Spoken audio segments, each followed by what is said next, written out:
Tonight, fraud and potential criminal conduct were at the heart of the financial crisis. more than 4 years later, No one going to jail, no individuals being held accountable. This is totally about what went on Wall Street. Frontline investigates why no Wall Street executives have gone to jail. The FBI wasn't aiming high enough. There was a definite sense that justice backed off. Did the government fail? A number of people told us that you didn't make this a top priority. Well, I'm sorry if they think that, because I made it an incredibly top priority. So you're telling me that not one executive on Wall Street committed provable fraud? I mean, I just don't believe that. Tonight on Frontline, the Untouchables.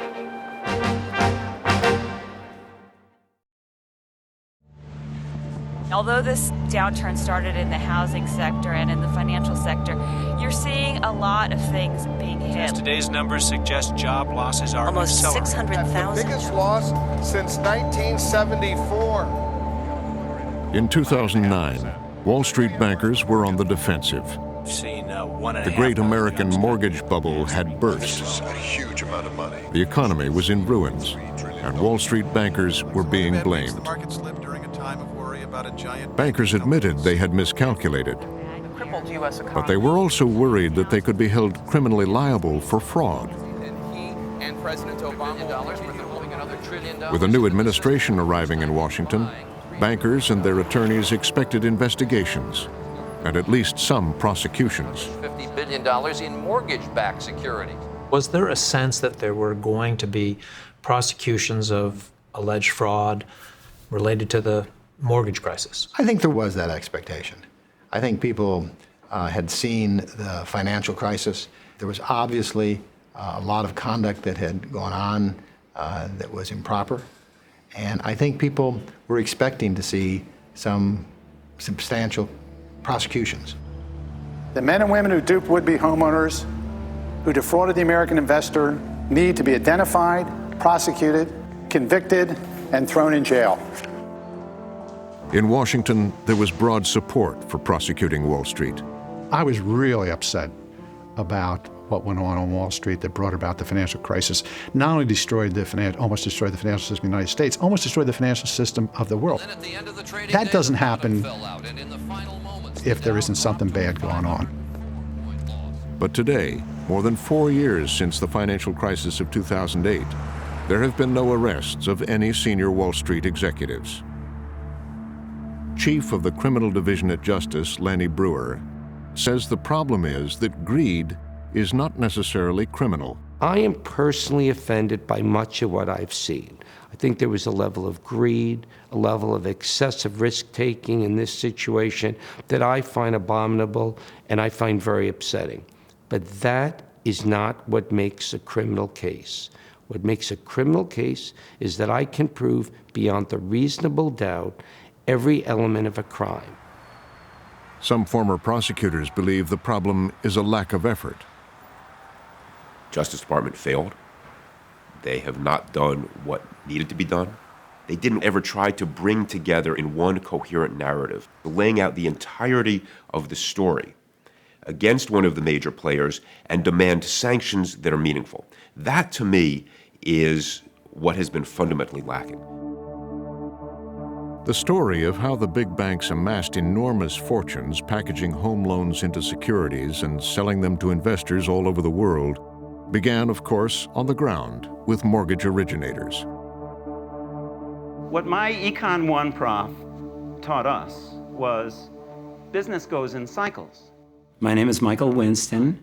I worked for Countrywide Financial Corporation from 2005 till 2008.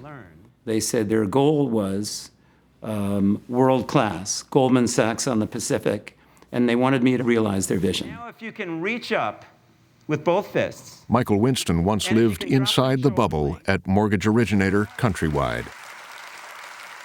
At first, Winston was impressed by CEO Angelo Mazzillo and how he had turned Countrywide into America's #1 mortgage company. How you doing? But just a few months into the job, Winston had an encounter in the company parking lot. I'd been there 5 months when I happened to park next to a car with personalized vanity plates, and the personalized plates said, "Fund 'em." And I had a conversation with the person nearest the car. I didn't know if it was the owner or just some guy walking by. And I just said, Fundum, that's an interesting plate. What do you suppose that means? And he said, that's Angelo Mazzillo's growth strategy for 2006. No-cost refi. And he said, we have a loan for every customer. A growing family with a lot of debt. And I said, a loan for every customer? How can that be? A business owner whose income was hard to document. What if the person doesn't have a job? Fundum, the guy said. I said, what if he has no income? Fundum. What if he has no assets? And he said, Fundum. One of them was turned down for a home loan by 3 different lenders. I'm with Countrywide, and I got them all approved. I said, I'm confused. What are the standards you use, the criteria against which you make lending decisions? And the guy looked at me, smiled smugly, and said, if they can fog a mirror, we'll give them a loan. My name is Christopher Cruz. I was a trainer of mortgage loan originators throughout the country. There was a Plano, Texas office in Countrywide, and people would sidle up to me saying, you wouldn't believe what's happening around here. You wouldn't believe the loans I've been getting approved here. They were just flabbergasted at what was going through the pipeline. These are still on the books. Did you know that? Christopher Cruz describes an industry driven to loosen its standards by demand from New York. You got the sense that Wall Street was in control of underwriting standards and not the mortgage industry. What do you mean? Well, if the underwriting was acceptable to Wall Street, if the underwriting was acceptable to the ratings agencies, that's all that counted. And so my sense is it was probably a game among the people in the mortgage business to say, let's come up with one of the worst loans we can possibly imagine and see if Wall Street will buy it. New homes are selling at the second highest rate on record. And then that type of mentality translates into don't worry about whether the documents are valid. Don't worry about whether we can verify income. Don't worry if the appraisal is any good. Just worry about getting the damn loan closed. Because if you can get that closed, we can get that securitized and then turn around and do another loan. Don't worry about it. There's too much money out there. Just get the loan closed. Expected to dole out $36 billion in bonuses this year. This is totally about what went on Wall Street. Was in fact Wall Street going out into California and saying, hey, just put the mortgages together. Don't worry whether they're good or not. You get a fee. I'll take them. I'll bundle them up. I'll sell them off to somebody else. I'll make my money on that. And whatever happens to the mortgages doesn't really matter. Even during the bubble years, the Department of Justice had arrested and prosecuted many small mortgage brokers, loan appraisers, and even home buyers. But to go after Wall Street bankers would prove to be much harder. The Justice Department has indicted something like 2,000 to 3,000 people that were making the loans, the loan originators. Right. Shooting fish in a barrel. That's what that is. No bankers have gone to jail. Yeah. That surprise you? No. It doesn't surprise me. To prosecute Wall Street, investigators needed to find proof of what the bankers knew and what they intended. This meant identifying people on the inside who were willing to talk. I've always believed you start at the bottom up in a bank. You start at the credit department. Go to the credit department. Find out what the credit department knew. Those are the guys wearing green eye shades who don't get the big bonuses, who want to make sure that the loans, the underwritings are legitimate. They actually crunch the numbers. They're the ones who send the memos up to the folks who get the big bucks. How the folks at the top react to those memos is what determines whether the bank acts properly. At the big investment banks, the credit departments hired contractors known as due diligence underwriters.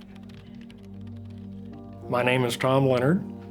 I was a due diligence underwriter. My name is Eileen Loiacono, and I was a contract underwriter. My name is Chico Morton, and I was a due diligence underwriter. What does a due diligence underwriter do? A due diligence underwriter assesses the risk of buying loan portfolios.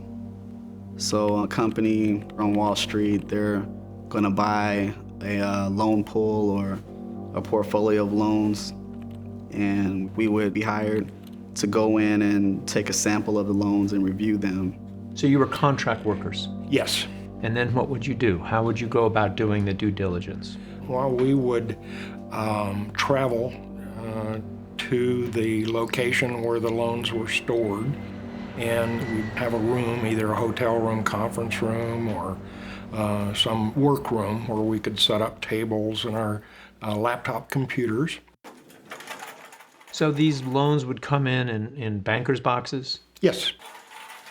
A lot of times we were doing the manual labor of moving the boxes of loans back and forth. Load all these boxes on vans and drive them to the hotel, unload them at the hotel, into the room where the due diligence underwriters were working, and they could be stacks all the way up to the ceiling. And there could be anywhere from 10 to 20 separate mortgages within each banker's box.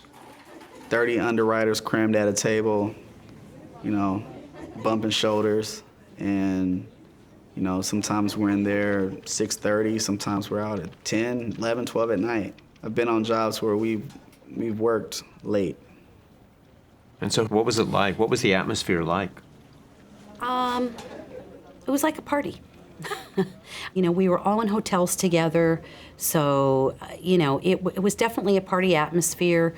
We were getting through these loans as quick as we can. They were not being looked at like they should have been looked at. It wasn't uncommon to have an underwriter on one side of the room start to laugh and say, hey, get a load of this. Here's a guy that's moving from $500 a month in rent to a $650,000 house, and he's a electrician, and his wife is a waitress. Everybody in the room laughing. Somebody else would have another story. School teacher making, $10,000 a month, or a waitress making, $12,000 a month. You're supposed to exercise some common sense and, say, okay, well, is it reasonable that they could make X, Y, Z a month? But a lot of times, we didn't do that. You didn't do that on the instruction of your supervisor, your lead? Right. So the lead would say what? Looks reasonable to me. The lead would say, that waitress making $12,000 a month looks reasonable to me? Yeah. You're kidding. Well, depending on the area. If it's... What area does a waitress make $12,000 a month? Las Vegas. If it's Vegas, then, possibly with tips and all that stuff, or... I can't do the math, but that sounds pretty high. Right. It is high.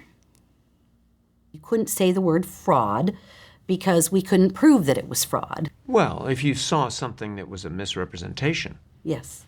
You were expressly told don't write fraud or use the word fraud?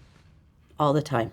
Even if we suspected, we had to say this appears to be incorrect. You would never say this looks fraudulent.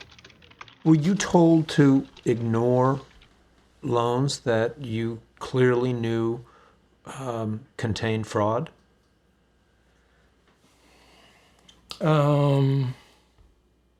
Well, fraud, in the due diligence world, fraud was the F word, or the F-bomb. You didn't use that word. Even if a loan was clearly a stated income loan that made no sense, there was no support. Yeah, but you didn't use the word fraud. But it was fraud.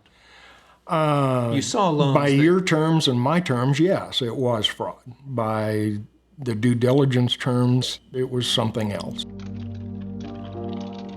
And it wasn't just outside contract underwriters who were finding fraud. Insiders at the big banks were finding problems. My name is Richard Bowen. I was with Citigroup, and I was a senior vice president and business chief underwriter in the commercial lending group. And the overall operations I had purview over involved about $90 billion a year of mortgages we were purchasing from other mortgage companies. And what were you to do with those $90 billion worth of mortgages? I had responsibility to make sure that those mortgages met our credit policy guidelines. So the bank had agreed to buy these loans. Subject to their meeting our credit policy. But you found out that the loans that your team was looking at didn't meet the credit policy. We found that approximately 60% of the loans did not meet our policy.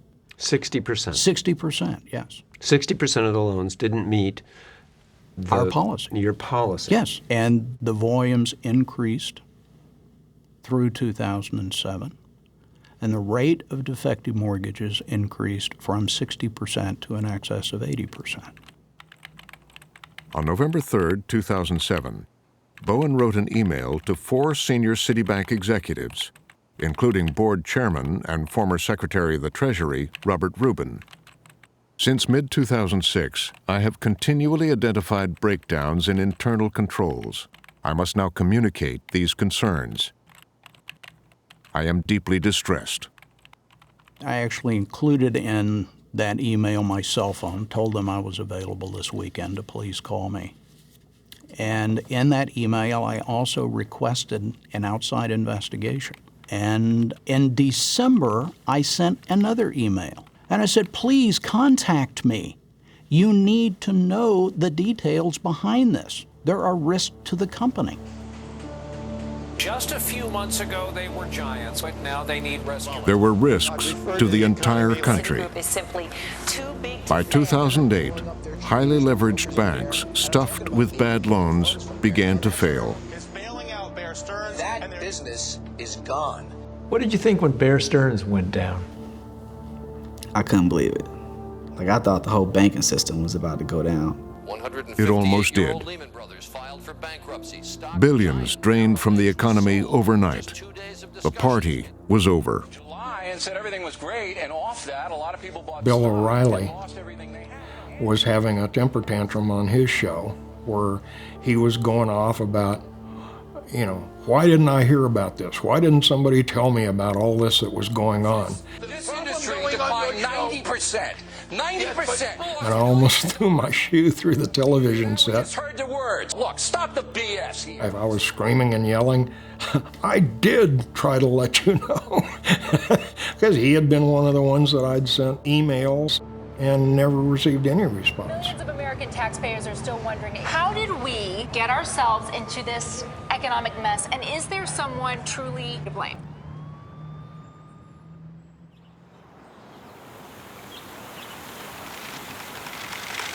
Hello, everybody.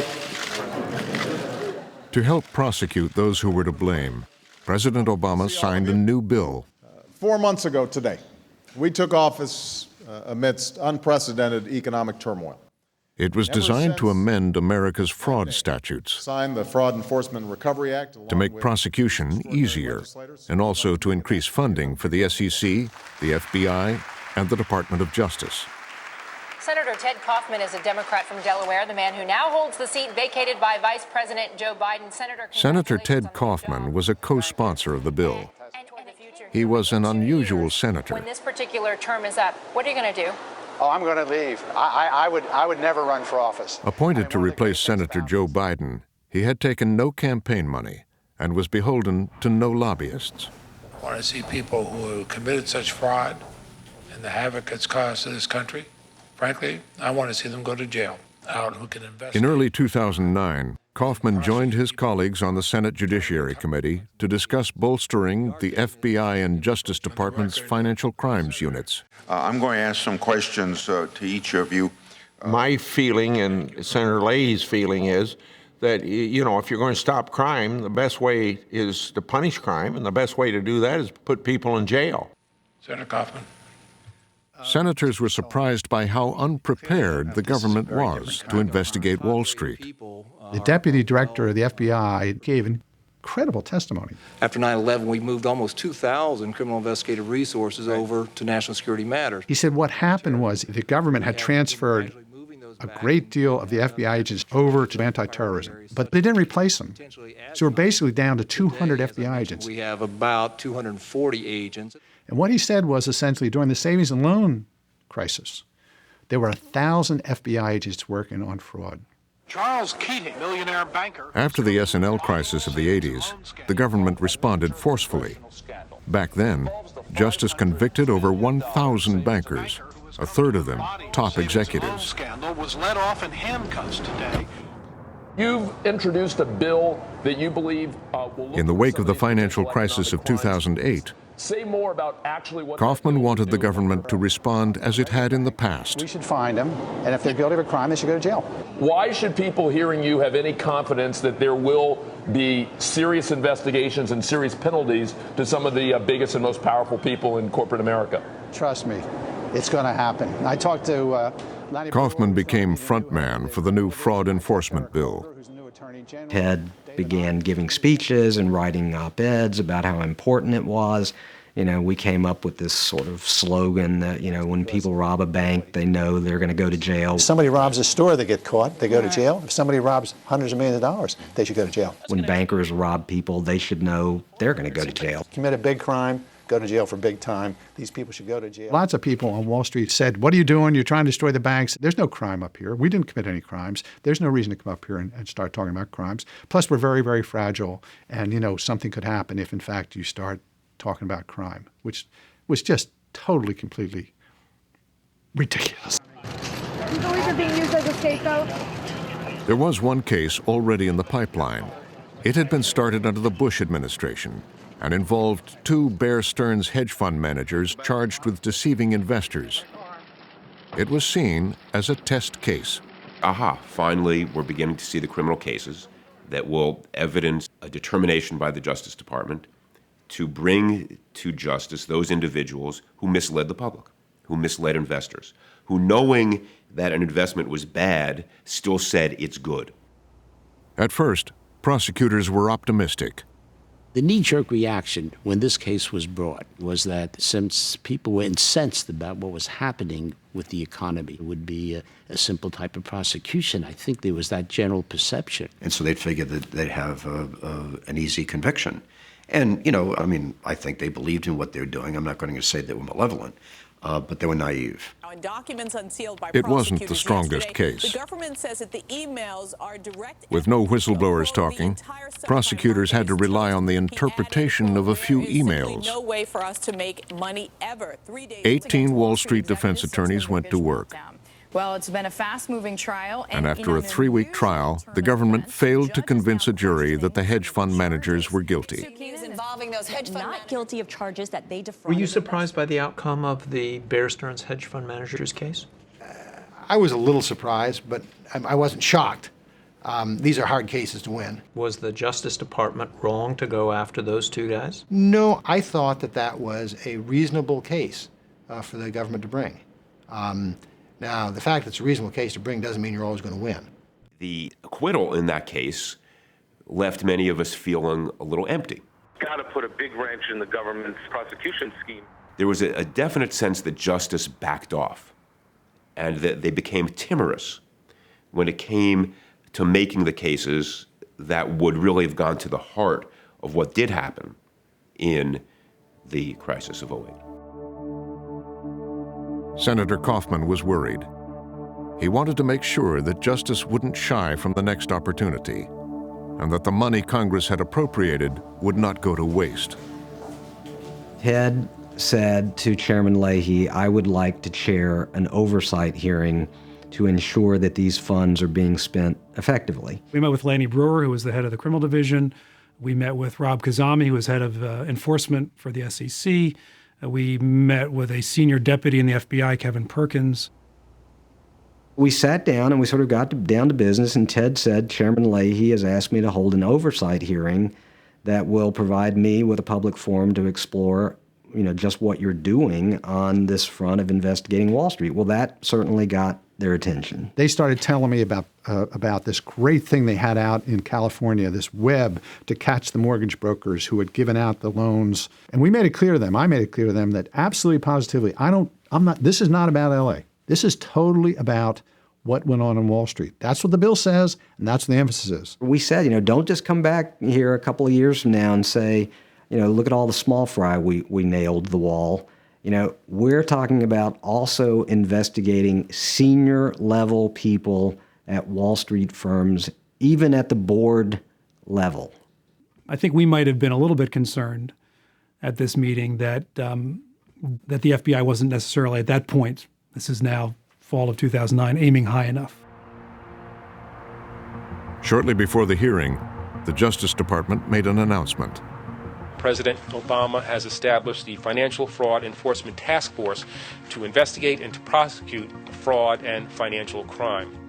This is the value of oversight hearings. A week before our hearing, they announced the Fraud Task Force. And we will not hesitate to bring charges where appropriate for criminal misconduct. Somebody had to come to that hearing and talk about what they were doing, and so that was the impetus. I am convinced to the day I die that the only reason that Fraud Task Force was announced at that point was because somebody had to go to the hearing. Mr. Brewer, last month we saw a jury acquit the two Bear Stearns hedge fund managers. Are there lessons we can learn from that, or is that just a one-off? I'm a big believer in the jury system, and juries are going to do what juries feel are right. These are tough cases, but we're going to continue to bring them. It's not a deterrence at all. We're marching forward. One of the things that oversight hearings do is it holds folks' feet to the fire. We wanted to get them to say what they could in public that paralleled what they had said to us in private. Why haven't we seen more, boardroom prosecutions? Senator, these are complicated cases. Don't for a moment think that they're not being pursued and investigated. From Main Street to Wall Street and beyond. We are focused on that, and we will bring the cases where it's appropriate. Isn't this a bit of theater? I mean, they had the questions in advance. Well, I thought it was fair theater because, we were asking tough questions. If we come back a year from now and we're having this hearing, how much progress do you think we've made on I do think it served a purpose. I mean, do I wish we had been even more aggressive? Yes. But we were willing to give them the benefit of the doubt, and we felt like, okay, let's sit back and let them do their jobs. We're going to go into this door on the left. But over the next year, it would be others, not the Justice Department, who put bankers on the witness stand. We are audited and reviewed and subject, and we have due diligence practices. Was your due diligence adequate? Beginning in January 2010, a fact-finding commission established and funded by Kaufman's Fraud Enforcement and Recovery Act held a series of public hearings. In mortgage underwriting, somehow we just missed, that home prices don't go up forever. We held 19 public hearings. We reviewed millions of pages of documents, corporate documents, regulatory documents, most of which had never seen the light of day. Mr. Bowen. Thank you, Mr. Chairman. I witnessed business risk practices which made a mockery of city credit policy. If you take an organization like Citigroup, for example, people involved in due diligence like Richard Bowen, To substantial risk of loss. Signaled up the line, all the way up to Robert Rubin, that something was wrong, that they were finding that some 60% of mortgages that they were buying weren't meeting their standards. Mr. Bowen sent you an email. In one exchange, the commission asked Citibank's Robert Rubin to respond to Bowen's email. Did you ever act on that? Mr. Chairman, I do recollect this.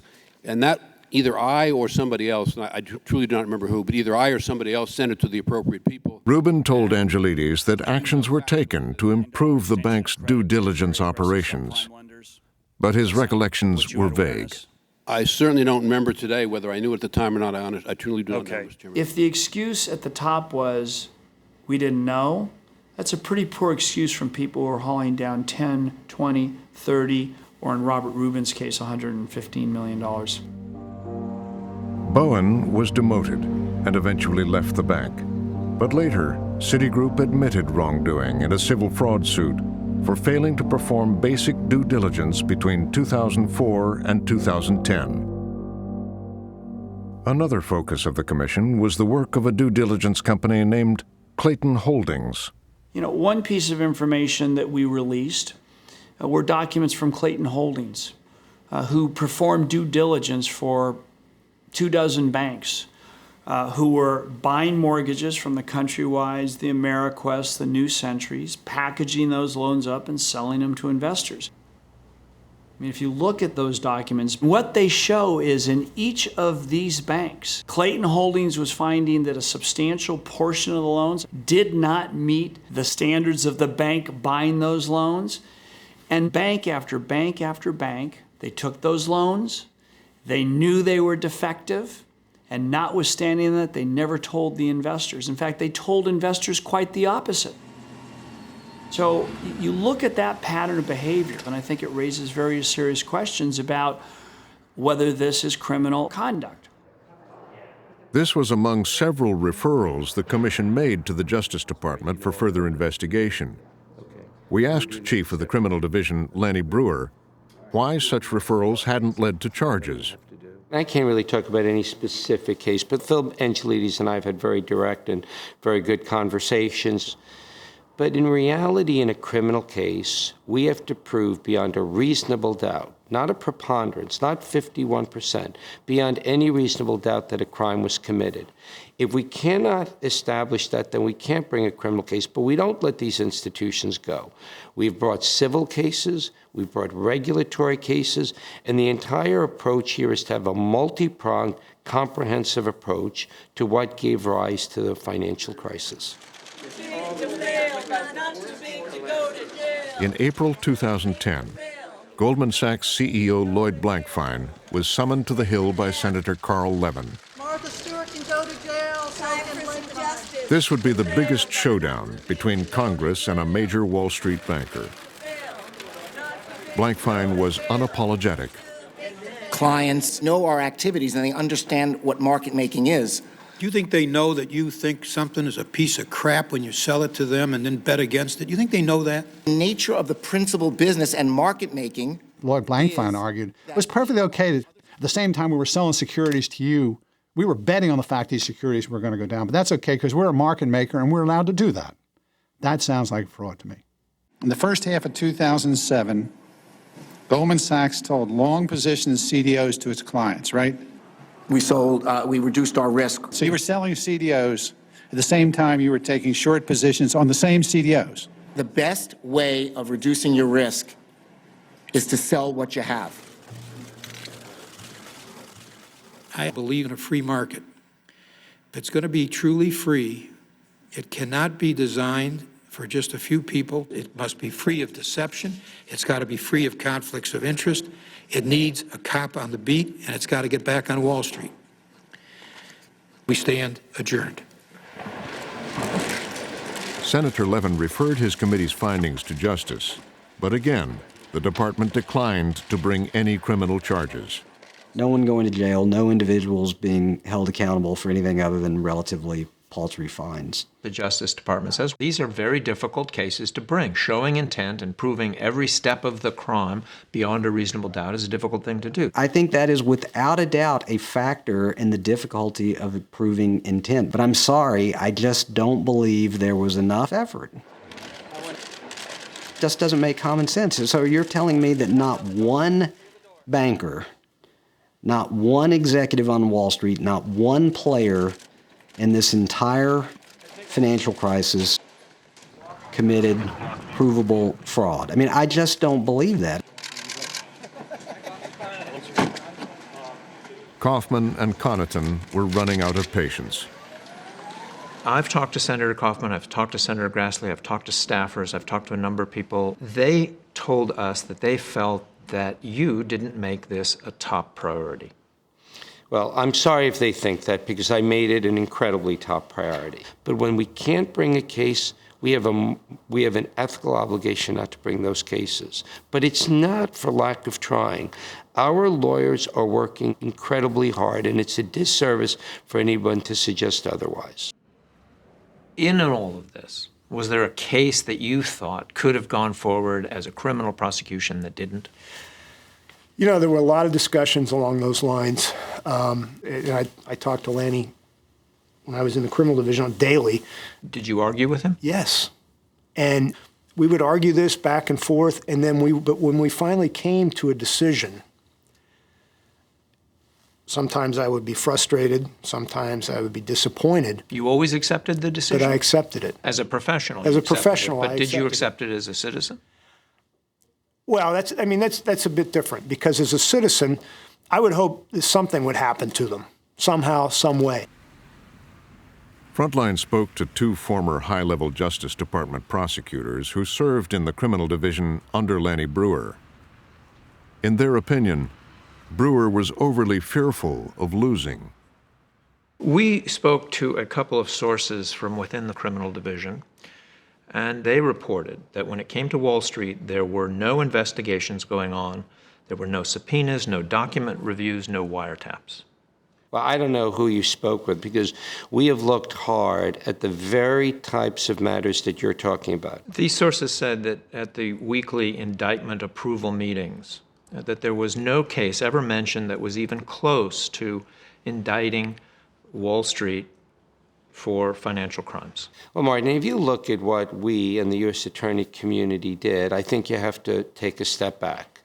Over the last couple of years, we have convicted Raj Rajaratnam. Now, you'll say that's an insider trading case, but it's clearly going after Wall Street. But it has nothing to do with the financial crisis, the meltdown, the packaging of bad mortgages that led to the collapse, that led to the recession. Well, first of all, I think that the financial crisis, Martin, is multifaceted. And what we've had is a multi-pronged, multifaceted response. And it's simply a fiction to say that where crimes were committed, we didn't pursue the cases. And that's why where crimes were committed, you have more people in jail today for securities fraud, bank fraud, and the like than ever before. But no Wall Street executives. No Wall Street executives.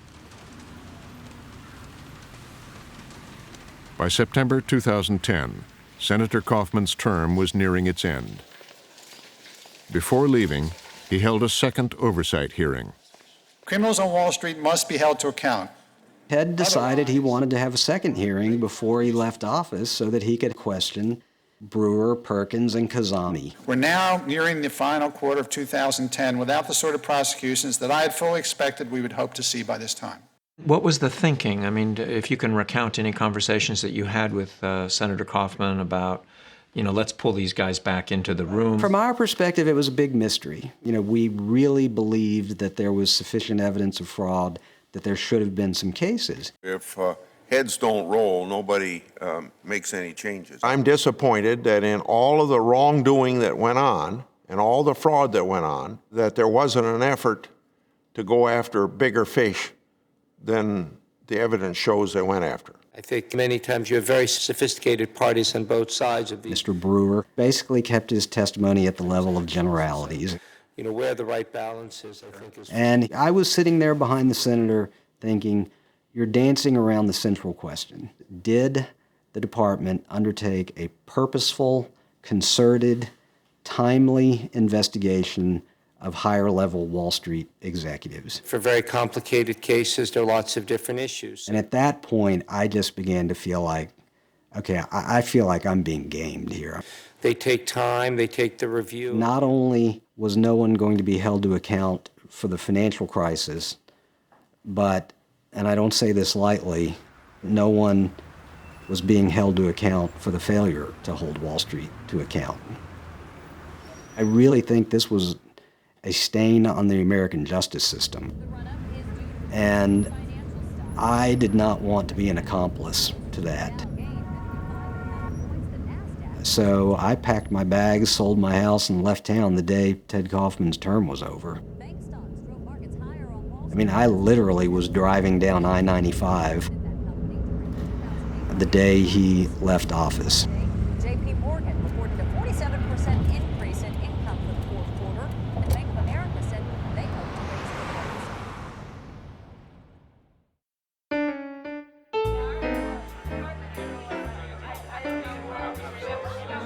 raise Meanwhile, a freelance journalist and blogger named Terry Buell was sipping cocktails in Connecticut. I was actually at a fundraiser in Greenwich, and I met a man running for Congress, and he told me about a documentary filmmaker, Nick Verbitsky, who had been collecting a lot of interviews from Bear Stearns employees. So I go out and I find a borrower, and I lend this borrower $100,000. I actually had a friend who put me in touch with a couple of people who ended up in the film. People that worked at EMC Mortgage, which was Bear's mortgage conduit. It was really the factory floor. few million of their entire mortgage operation. The problem with due diligence is it's very costly. We went through about 3 to 4 hours of multiple whistleblower tape detailing a massive fraud at the highest level inside of Bear Stearns against its own clients. Buell wrote a story for the Atlantic Monthly's website featuring 2 Bear Stearns insiders Verbitsky had interviewed. And the first call I got after that story came out was from a few lawyers who wanted to meet our whistleblowers, and they were representing a group of mortgage insurers called Monolines. What did they tell you? They told us that they were working on a massive fraud suit against Bear Stearns, and that it's critical that our whistleblowers help build their case. The lawyers worked at the New York firm Patterson, Belknap, Webb & Tyler. They were suing Bear Stearns and its successor, J.P. Morgan Chase, on behalf of companies that had ensured the quality of the loans Bear was selling. In January of 2011, they filed a 161-page complaint. And within 160 pages, that document essentially summed up what looks to be the core of the credit crisis. Mark Palmer has poured through the Bear Stearns lawsuit and a dozen other private suits now pending against other Wall Street banks for fraudulently misrepresenting the mortgages they packaged and sold. You say this is the core of the credit crisis? I believe so. Based on what we've seen thus far, frankly, I think there's some pretty decent evidence that the mortgage securitization industry was rotten to the core. Do you think the government should have brought criminal cases against these players? I would find it difficult to believe that there wasn't sufficient evidence to at least indict many of the players involved here. In building their cases, attorneys at Patterson Belknap spoke to over 35 whistleblowers, many of them due diligence supervisors and underwriters. Among them, Tom Leonard. It was Patterson Belknap that first got in touch with you about this? Yes.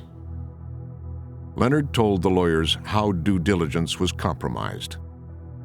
And you told the truth to them about what you had seen? Yes, sir. And you were a supervisor? Yes. And you saw what your underwriters were doing? Yes. And you saw the instructions? Yes. Coming down from the banks? Yes. What was the highest defect rate you ever saw on a job? Oh, gosh. We had a job that was like 50%. But then the word came down, everything got renegotiated and redone. In other words, you would come into a job, you'd find 50% of the loans were defective, but then the standards would be loosened so that you could qualify those loans, right, and mark them as not defective. Right. Isn't that fraudulent? Yes. Is this something you think is important for the government now to be prosecuting? The kind of fraud that you saw? Yeah. I mean, if it's still within the statute of limitations. The Department of Justice says that it's very hard to prosecute these kinds of crimes because you have to prove criminal intent. Yes, sir. How do you respond to that? I think if I was sitting on the jury and I saw this information, then I could pretty well assure myself that there'd been criminal intent. Were you ever contacted by anybody in law enforcement or the Justice Department? Not until just recently. We are going to step up on the principle of one set of rules for everyone, equal justice under law. Finally, in late 2012, the state of New York sued a Wall Street bank for fraudulently misrepresenting the mortgages they packaged and sold. Very simply, we're investigating the misconduct of folks who caused the bubble. The man who brought the suit was New York Attorney General Eric Schneiderman, co-chair of a new state-federal working group that included the Department of Justice, the SEC, and others. Securities fraud against J.P. Morgan Chase as successors to Bear Stearns and Company and EMC Mortgage Corporation. Although the case centered on bankers' fraudulent and deceptive practices, no individuals were named. The suit was a civil, not criminal case. You've alleged in the case of Bear Stearns that they passed these things on knowingly, intentionally knowing they were bad. Yes, we think the facts as alleged in our complaints make it very hard to conclude that by 2006 and 2007, the folks at these banks did not know what was going on and that they were putting more and more bad loans into these securities. I guess I still don't understand. If this was so clear and so intentional and so many commissions and hearings brought this forward, why is this taking so long? It's hard for me to address the specifics of what happened before I got here. Believe me, we've moved as fast as we could. You have to ask others about what happened before then. What gave you the confidence that you would have results, given that the government had gone for 3 years with really very little to show? We were able to do some work more quickly by subpoenaing the records of private parties that had brought actions. You were drawn to the work of a private law firm, Patterson Belknap. Oh. Eric Haas and his team of attorneys at Patterson Belknap. Well, when we started our investigation, we took a look at what other complaints had been filed. And there were a whole series of private complaints that had been brought, and Patterson Belknap had brought a couple of those cases.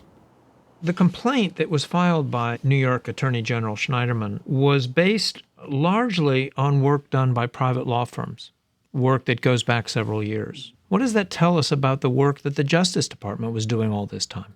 I think it's unusual but not unprecedented for the Justice Department to sort of follow on to the work of private litigants. But it does raise the question, why didn't the government develop it first?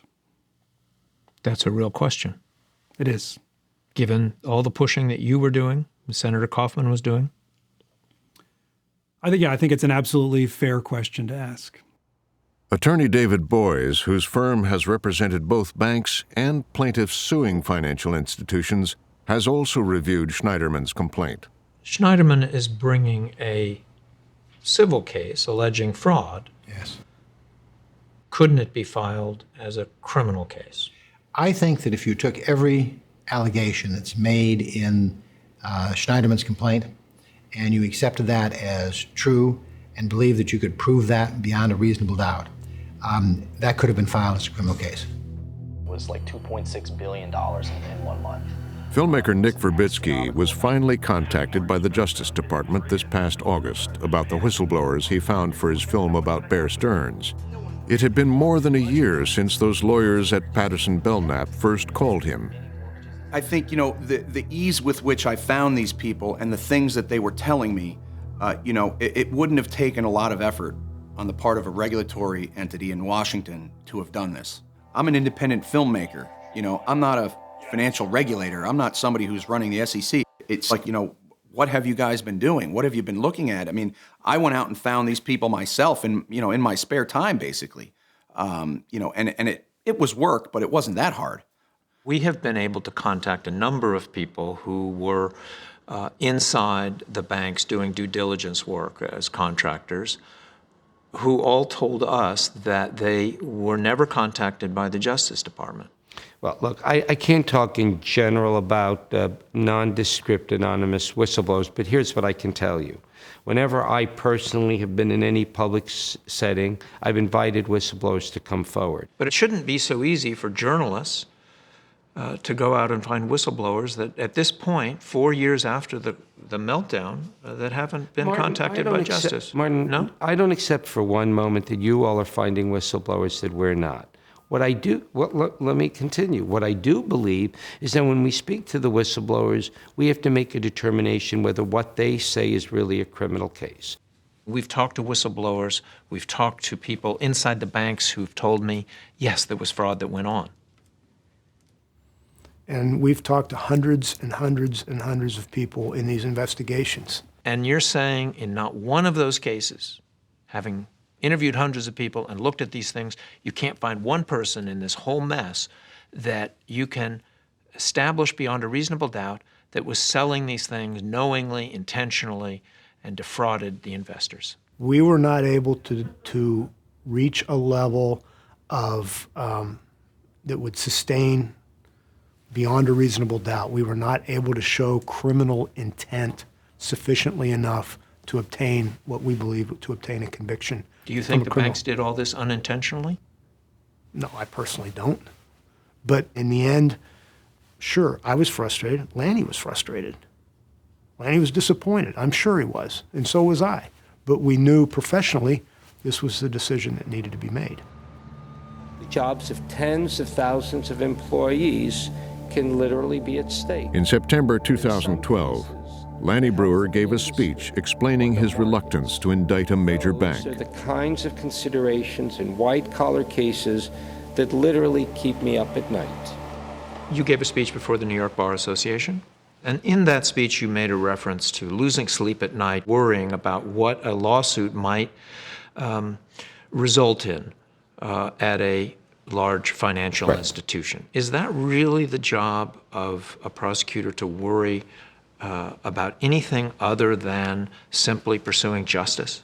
Well, I think I am pursuing justice, and I think the entire responsibility of the department is to pursue justice. But in any given case, I think I and prosecutors around the country being responsible should speak to regulators, should speak to experts. Because if I bring a case against institution A, and as a result of bringing that case, there's some huge economic effect, if it creates a ripple effect so that suddenly counterparties and other financial institutions or other companies that had nothing to do with this are affected badly, it's a factor we need to know and understand. That was very disturbing to me, very disturbing. That was never raised at any time during any of our discussions. That is not the job of a prosecutor to worry about the health of the banks, in my opinion. The job of a prosecutor is to prosecute criminal behavior. It's not to lie awake at night and kind of decide the future of the banks. So is Wall Street breathing a sigh of relief? I don't think people are breathing a sigh of relief given the level of other litigation that's out there. However, I think there are probably a lot of individuals who have breathed sighs of relief over the last 2 or 3 years. So far in civil proceedings, the government has levied several $billion in penalties for misconduct in a crisis that's cost investors and homeowners many hundreds of billions of dollars. But to date, not one senior Wall Street executive has been held criminally liable by the Department of Justice for activities related to the financial crisis.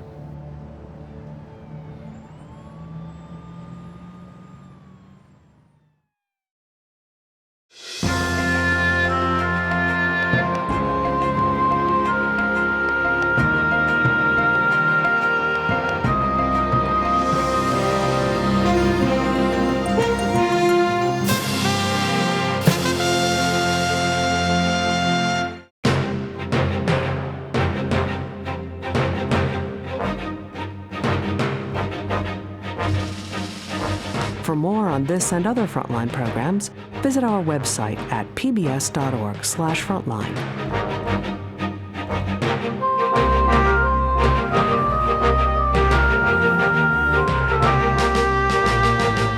Frontline's The Untouchables is available on DVD.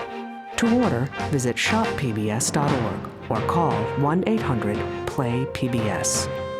Frontline is also available for download on iTunes.